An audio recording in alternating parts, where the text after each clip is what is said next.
biarin orang mau ngomong apa tentang aneh. Gue mau ngomong. Tahu apa? Nikmat jadi ahli baitnya Nabi. Itu nikmat. Cuman tanya sama semua ahli bait.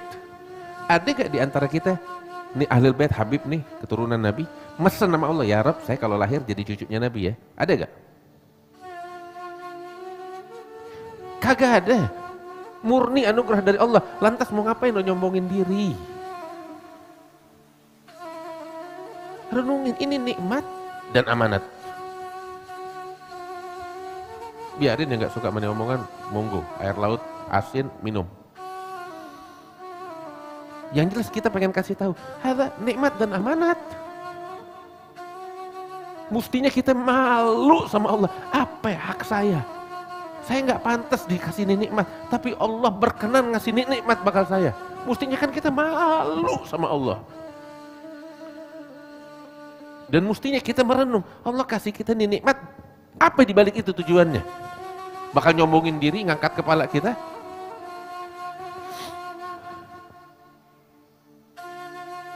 Ada konsekuensinya. Kayak Allah kasih kita mata untuk lihat yang bagus. Allah kasih kita nih nasab nih. Ada tujuan di balik itu. Agar kita syukur sama Allah. Bentuk syukurnya apa? Jaga nih nama besar. Jaga nih nama besar dengan apa? Ya yang lebih patut menjalankan agama Nabi Muhammad ya cucunya. Lu bejat terus mau ngebanggain diri, lu wajib yang lain wajib cinta sama gue. Lu siapa? Benerin diri. Jadi orang bener, jalan ini agama dengan sebaik-baiknya. Itu konsekuensi ketika dikasih nikmat oleh Allah Subhanahu wa taala berupa nikmat cucunya Nabi. Renungin. Allah kalau mau bisa jadiin ente sebagai cucunya Firaun. Iya kan? Ente pesan nama Allah mau jadi cucunya Nabi? Kagak. Kalau Allah mau, Allah jadikan kita nih jadi cucunya Firaun. Iya kan?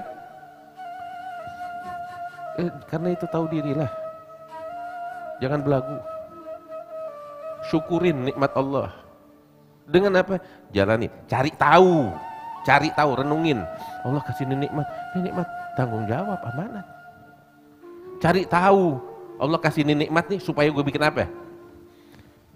Ahlul bait, apa tugas mereka yang sebenarnya? Cari tahu. Apa tanggung jawab besar sebagai keluarganya Nabi? Cari tahu itu. Sebab untuk tujuan itu kita dijadikan sama Allah sebagai ahlul bait. Baca di dalam Al-Quran, ahlul bait bagaimana disuruh sama Allah.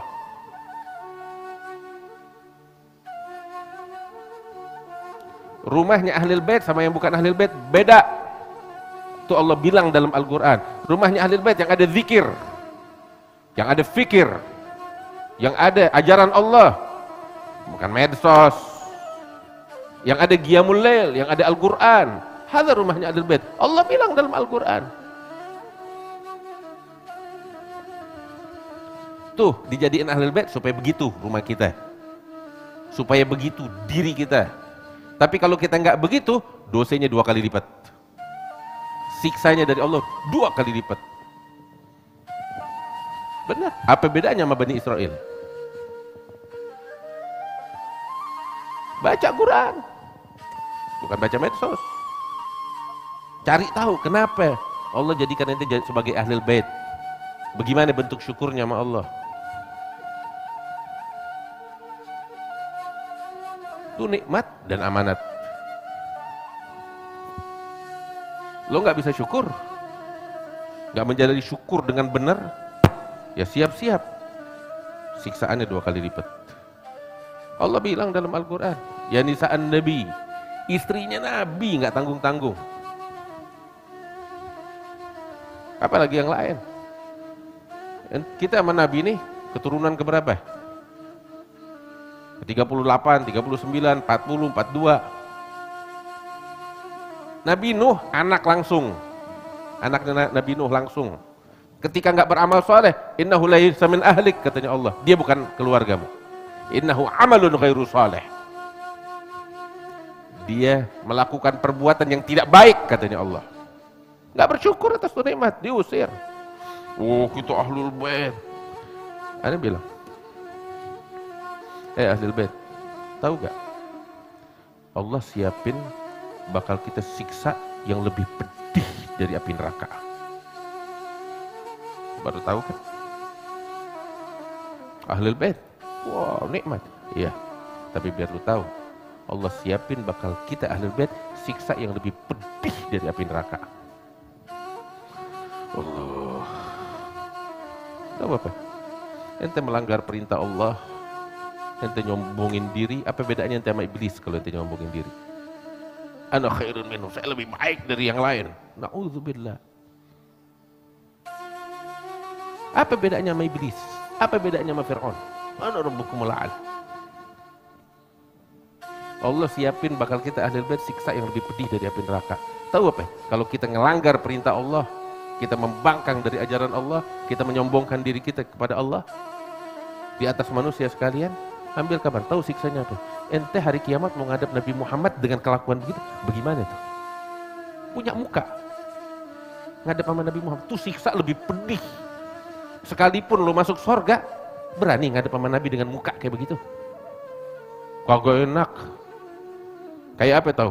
Sini lo makan, tapi dipegang si nama yang punya rumah. Makan situ makan. Gara-gara apa? Kecewa. Ente, na'udzubillah. Ente sayang sama mamanya ente, ibunya ente. Sayang banget. Tapi di luaran, ini contoh. Ente mabuk, ente bikin lacur. Na'udzubillah.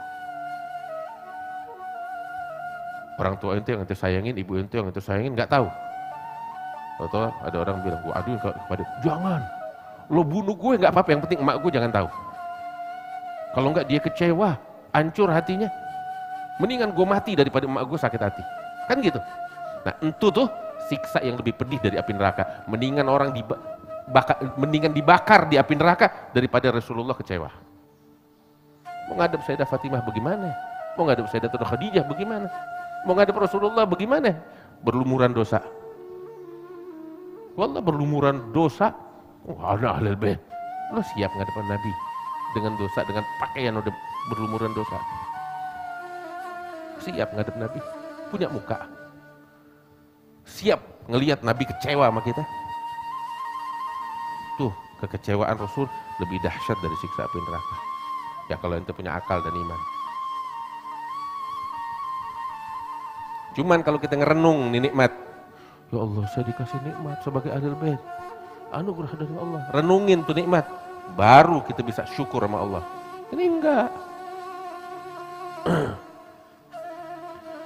Karena itu, kembali lagi kepada pembahasan, banyakin merenung tentang nikmat Allah. Kita bakal malu sama Allah.